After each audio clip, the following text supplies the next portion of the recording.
Did you see it? There, I'm sorry. I apologized sincerely to her. What I'd accidentally seen was running through my mind. She looked as if she were about to cry, and I felt awful about it. But unfortunately, the image in my head was not going to fade away. What I had seen of her had a significant impact on me. My name is Taylor Mason. After graduating from university, I joined the workforce like any other newbie. There was still a lot for me to learn at work, and to top it off, my boss was a hardcore jock. I was often scolded for repeating the same mistakes every day. "Hey, Mason, you've made another data entry error. How many times is this now?" "I'm sorry. I was the worst performing member among my peers."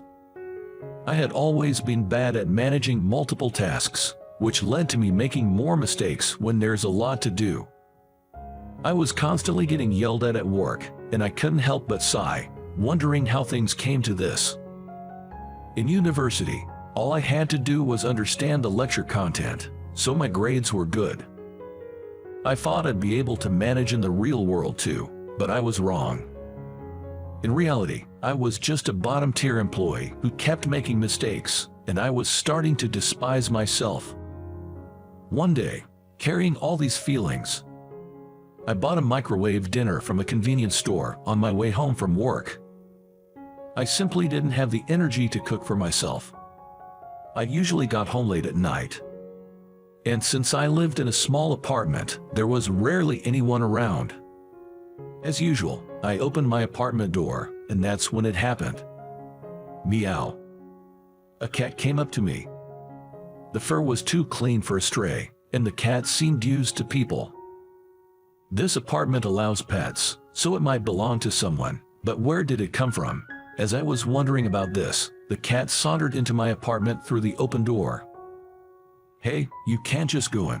Fluffy, has Fluffy come back?" Hearing the cat's meow, my neighbor burst out of her door. I turned to look. She was a woman, probably in her early 20s, and she had rushed out in a worn-out sports bra. I was speechless. She had come out in such a hurry that she was barefoot, and she was showing so much skin that I panicked for a moment, thinking she was naked. When she saw that her cat had entered my apartment, she said, "I'm sorry, that's my cat." "Oh, here." She realized that she was only in her underwear and turned her face bright red. "I'm sorry, that's my cat. I'll get him out right away." With that, she rushed back into her apartment, returning in about 30 seconds. She was clearly just wearing a hoodie over her sports bra. I didn't want the cat to get hurt inside my apartment, but I was also hesitant to invite a woman into my place at night. So, I said, "I'll try to catch the cat. Just wait here," and attempted to catch the cat. But I couldn't. Was it always hard to catch a cat? Left with no other choice, I had to ask the woman to come inside and catch the cat herself. The cat didn't resist when the woman tried to catch it. It just went with the flow.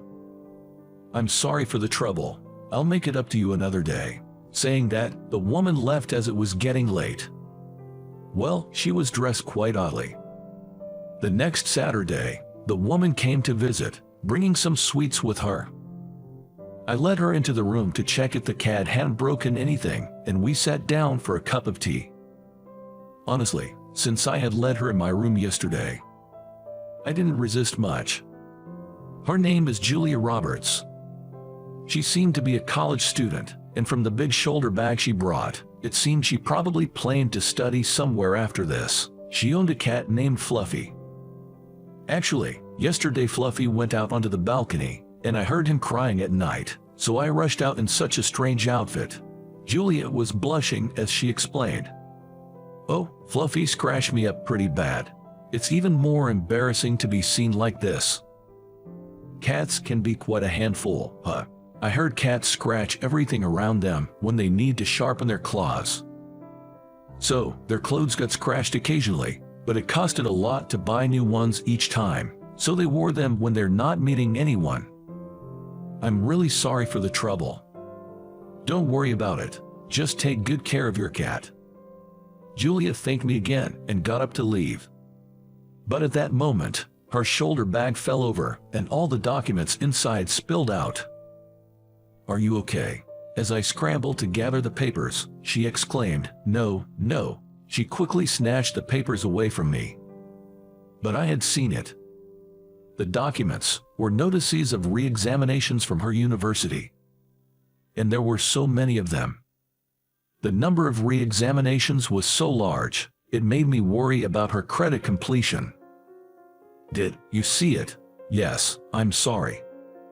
I apologized sincerely. At that, Julia blushed deeper than when she had been seen in her underwear, her face on the verge of tears. "Everyone says it. They say college is a piece of cake if you attend lectures, but it's impossible for me. I'm not smart." Wah. Overwhelmed with emotion, Julia collapsed right where she stood. It seemed her academic performance was severely poor, to the point where not only graduation, but even progressing to the next grade was in jeopardy.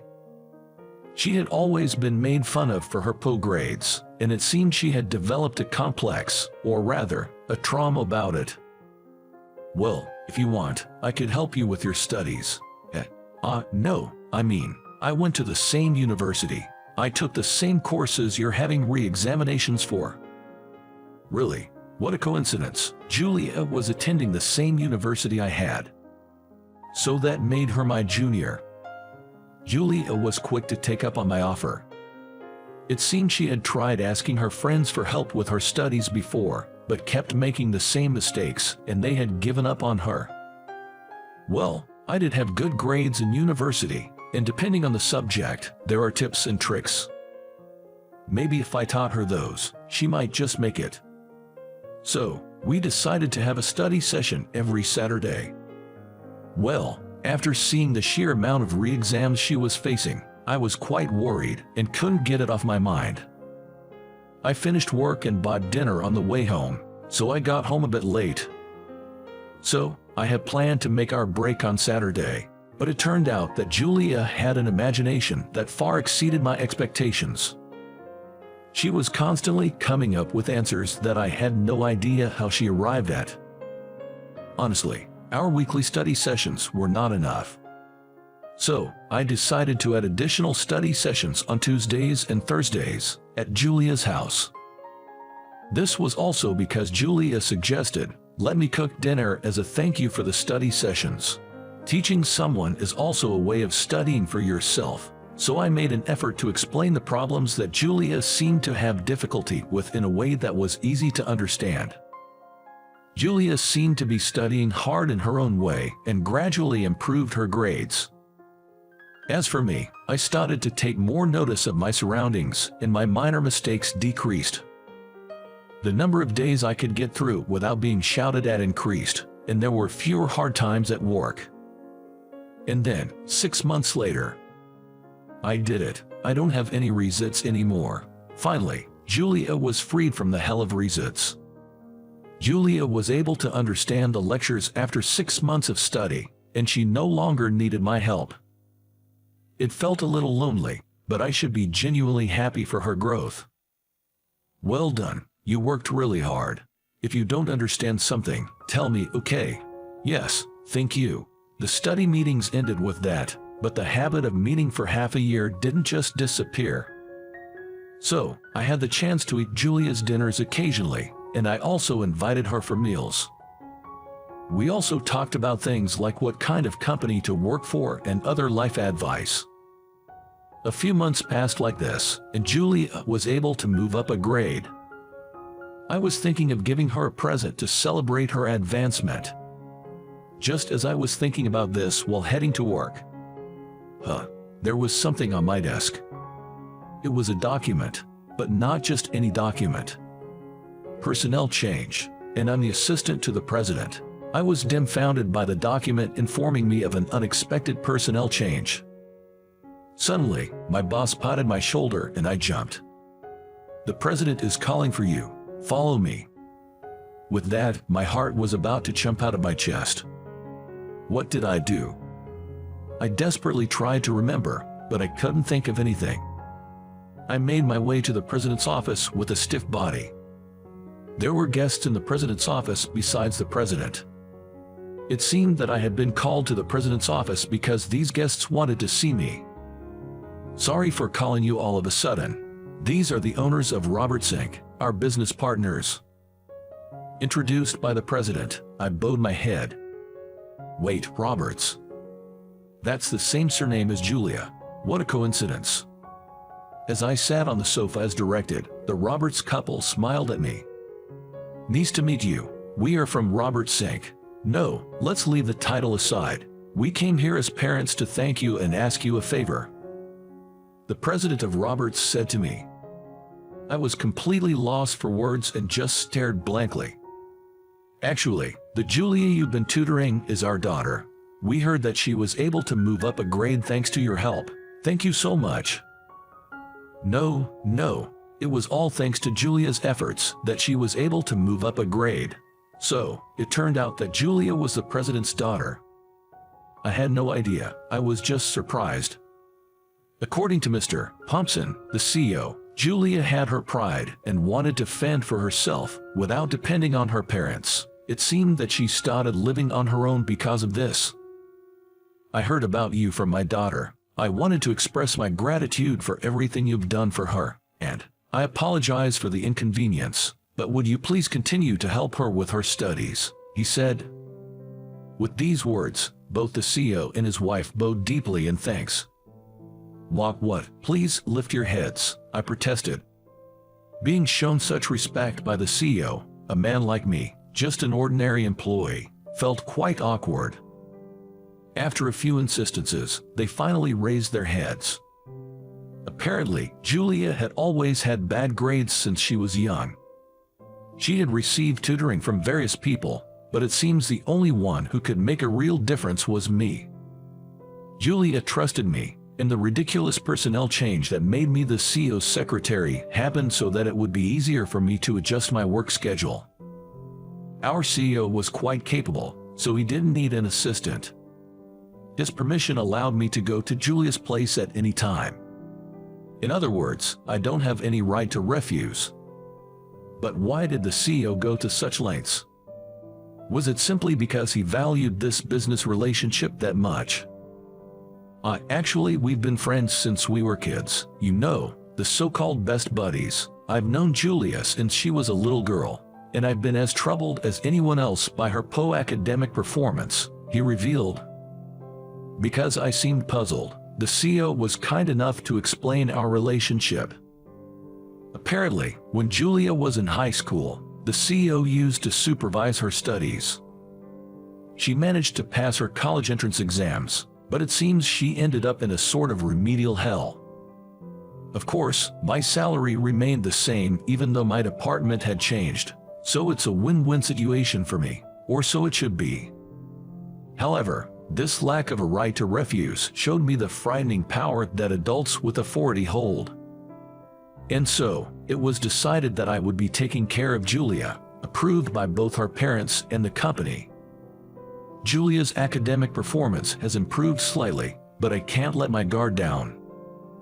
She seemed to have received a failing grade in a new course she started right after advancing to the next grade. Your assistance again would be much appreciated. Likewise, I responded. Julia looked a bit embarrassed, but I felt rather glad to have this connection with her. In this way, I supported Julia and was sometimes supported by her, and before I knew it, Julia is now my wife. You never know what life has in store for you.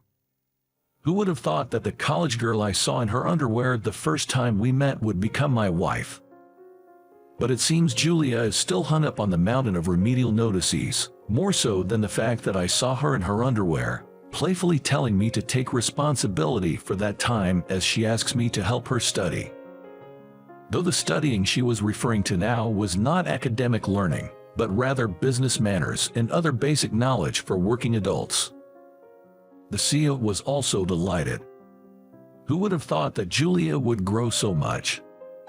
He's an amazing person who single-handedly started the company and continues to grow it. The level of the Harpo performance that even such a CEO struggled with. I still don't know about Julia's past grades, but it seems it's better not to know about it. That's how I'm happily living my life now. But when I really think about it, the catalyst for me discovering Julia's retake notices was when Fluffy wandered into my room. In that sense, I should really be thankful to Fluffy for dropping by my room. Meow.